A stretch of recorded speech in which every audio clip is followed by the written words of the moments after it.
I'm going to show you one of my dad's Flint-n-Steel kits.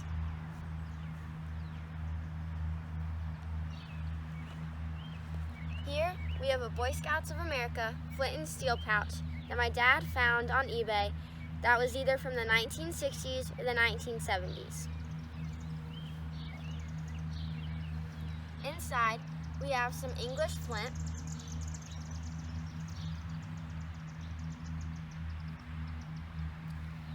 some jute twine that if you fuzz it up, you can turn it into this bird's nest,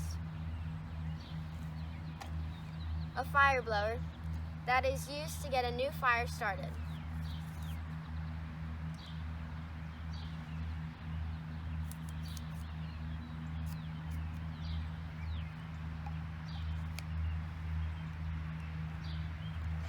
here we have an Altoids tin that is used for making char cloth with.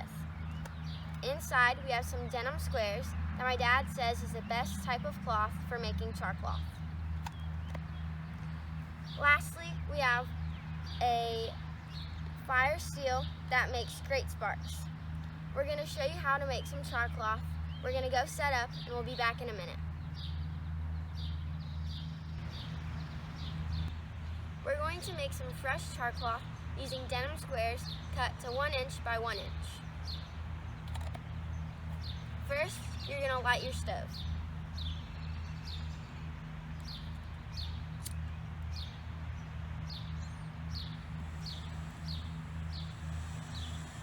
Now quickly place your Altoids tin on top.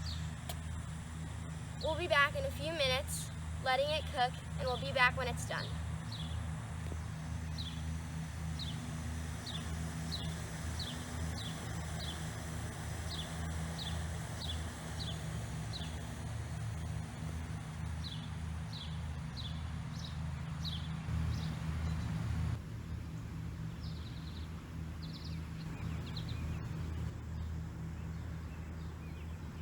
As it's cooking, sometimes the smoke will catch fire.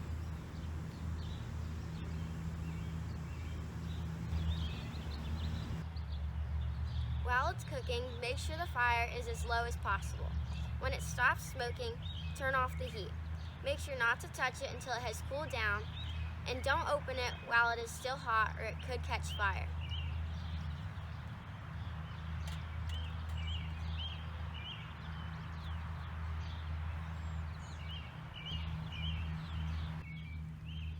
This is what nice, fresh char cloth looks like. Place the char cloth on a sharp edge of the stone and strike it with the striker.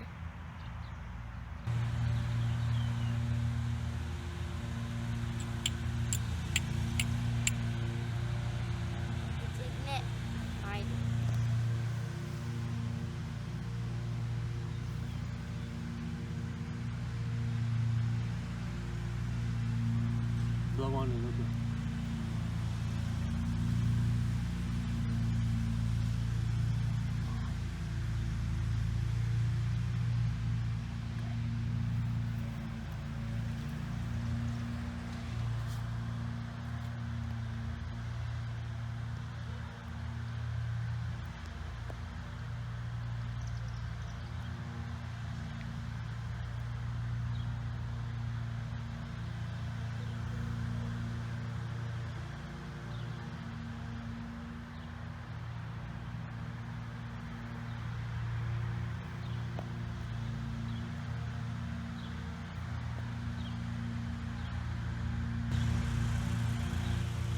That's how you make a Flint-n-Steel fire. We'll see you again soon.